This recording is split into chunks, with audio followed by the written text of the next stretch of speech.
कि ना हम सीएम बनेंगे ना ही पीएम बनेंगे। तो आप समझ लीजिए कि नीतीश कुमार जी चाहते हैं कि प्रधानमंत्री पद के उम्मीदवार विपक्ष हमको बनाए, लेकिन ये चर्चा का विषय ना बने। हर जगह नीतीश कुमार जी कहते हैं कि हमको कोई अब लालसा है क्या। नीतीश कुमार जी को राजनीति का चाणक्य, बिहार के राजनीति का चाणक्य कहा जाता है। और नीतीश कुमार जी भली भांति जानते हैं अभिषेक जी कि सुधाकर सिंह के द्वारा दिए गए हर वक्तव्य के पीछे राष्ट्रीय जनता दल के राष्ट्रीय अध्यक्ष आदरणीय लालू प्रसाद यादव जी ही हैं। उनकी सहमति के बगैर सुधाकर सिंह का इतना कद बड़ा है, न पद बड़ा है वो कि नीतीश कुमार को शिखंडी कर दें। लेकिन जैसे ही पार्टी के द्वारा उनको नोटिस मिला, वो नोटिस का जवाब देने के बाद आज 2 महीना 2.5 महीना बीत गया। प्रधानमंत्री पद के लिए प्रमोट करने के लिए लालू प्रसाद यादव जी की सहमति बहुत जरूरी है।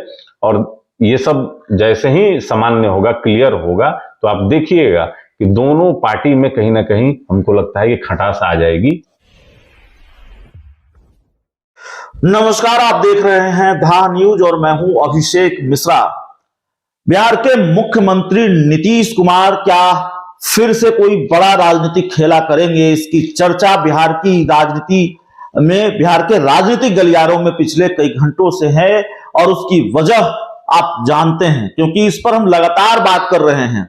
वजह यह है कि बिहार के मुख्यमंत्री नीतीश कुमार छठ का प्रसाद खाने के लिए संजय मयूख, जो भारतीय जनता पार्टी के एमएलसी, राष्ट्रीय मीडिया प्रभारी और राष्ट्रीय प्रवक्ता हैं, इसके साथ वो गृह मंत्री अमित शाह के करीबी नेता हैं, उनके घर चले गए नीतीश कुमार।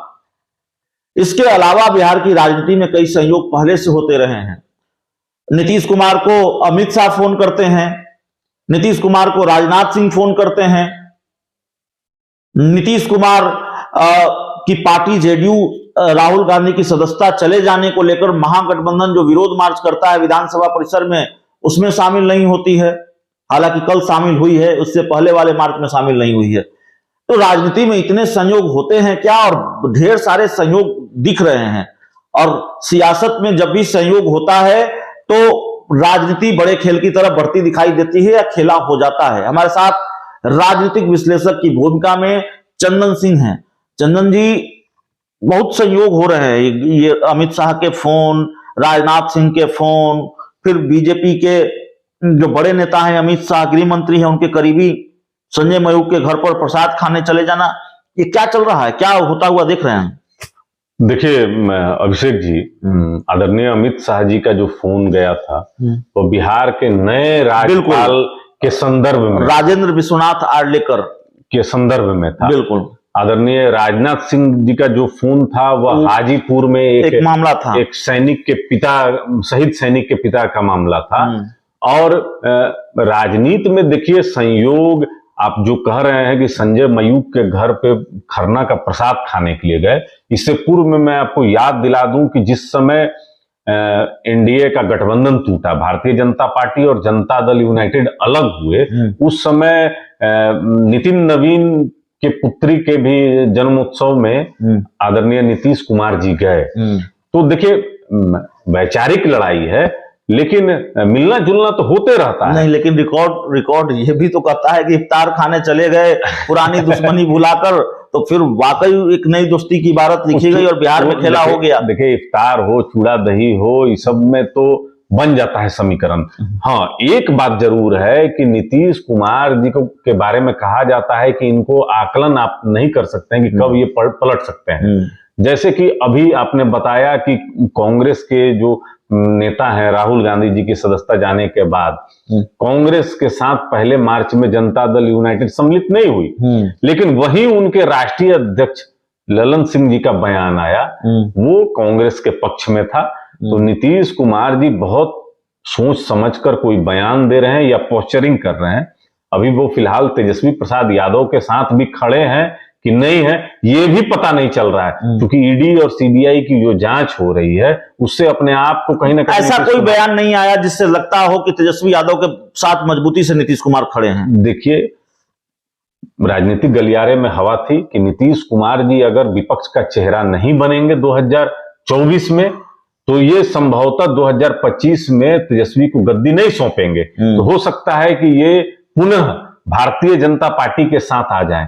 लेकिन आपको याद होगा कि आदरणीय अमित शाह जी ने स्पष्ट कर दिया कि सारे दरवाजे नीतीश कुमार के लिए बंद हो गए हैं, तो अब कोई जगह नहीं बचता है। लेकिन राजनीति में संभावनाओं के द्वार बराबर खुले हुए रहते हैं।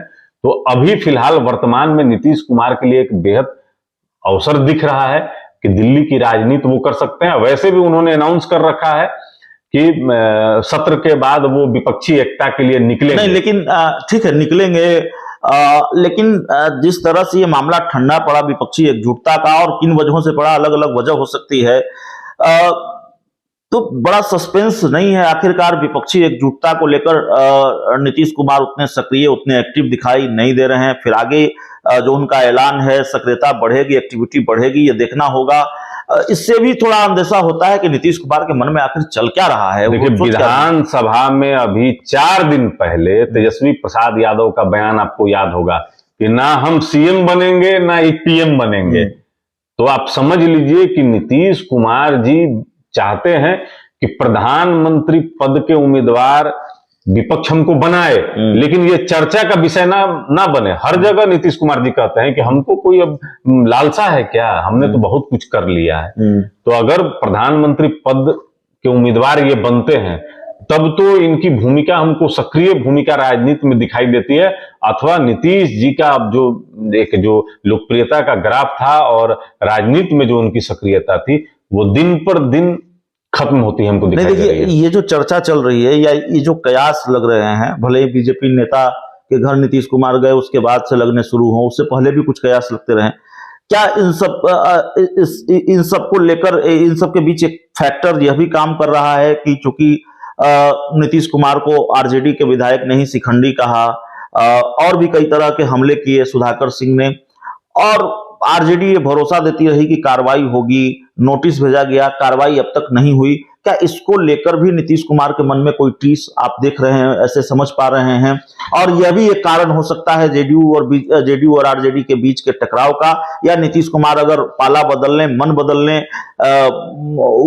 यह भी एक वजह हो सकती है। देखिए, नीतीश कुमार जी को राजनीति का चाणक्य, बिहार के राजनीति का चाणक्य कहा जाता है, और नीतीश कुमार जी भली भांति जानते हैं अभिषेक जी कि सुधाकर सिंह के द्वारा दिए गए हर वक्तव्य के पीछे राष्ट्रीय जनता दल के राष्ट्रीय अध्यक्ष आदरणीय लालू प्रसाद यादव जी ही हैं। उनकी सहमति के बगैर सुधाकर सिंह का इतना कद बड़ा है, न पद बड़ा है वो कि नीतीश कुमार को शिखंडी कर दें। लेकिन जैसे ही पार्टी के द्वारा उनको नोटिस मिला, वो नोटिस का जवाब देने के बाद आज 2 महीना 2.5 महीना बीत गया और एक भी उन पर कार्रवाई नहीं हुई। बनिस्पत वो और राष्ट्रीय जनता दल के तरफ से प्रेस कॉन्फ्रेंस को संबोधित करते हैं और ये कहते हैं कि बिहार में एक ऐसा बिल पास होना चाहिए जो सीबीआई को बिहार में जांच करना है कि नहीं करना है इसका वो अनुमति दे। तो आप समझ सकते हैं, और जनता दल यूनाइटेड मौन होकर ये सब चीज देख रही है। वहीं आप रामचरितमानस पर देख लीजिए कि राष्ट्रीय जनता दल के जो शिक्षा मंत्री हैं वो सदन तक में एक किताब लेकर जाते हैं रामचरितमानस का, और अपनी बात को वो सही साबित करना चाहते हैं, जबकि जनता दल यूनाइटेड के मुख्य प्रवक्ता इसका विरोध करते हैं। तो एक अंतर विरोध जो है आपस के सहयोगियों में तो है। नीतीश कुमार जी इसको भली भांति समझते हैं, लेकिन वो जानते हैं कि विपक्षी एकता में और उनको कहीं ना कहीं प्रधानमंत्री पद के लिए प्रमोट करने के लिए लालू प्रसाद यादव जी की सहमति बहुत जरूरी है। और ये सब जैसे ही सामान्य होगा, क्लियर होगा, तो आप देखिएगा कि दोनों पार्टी में कहीं ना कहीं हमको लगता है कि खटास आ जाएगी आने वाले समय में। तो खटास आ जाएगी, सुधाकर सिंह का फैक्टर भी एक महत्वपूर्ण फैक्टर है इसमें, और बहुत हैरानी नहीं होनी चाहिए जेडीयू और आरजेडी के बीच अगर आगे टकराव बढ़ता हुआ दिखाई दे। हालांकि हम इस जल्दबाजी में बिल्कुल नहीं है कि ये कह दें कि बिहार में सरकार गिरने वाली है, नीतीश कुमार पाला बदलने वाले हैं। इस सब के संकेत और आसार नजर आ रहे हैं। अभी ये कह देना जल्दबाजी होगी, लेकिन बहुत संयोग हो रहे हैं बिहार की राजनीति में, और जब संयोग होने लगे तो समझिए बिहार की राजनीति और खासकर बिहार की राजनीति खेल की तरफ बढ़ रही है। बहुत बहुत धन्यवाद।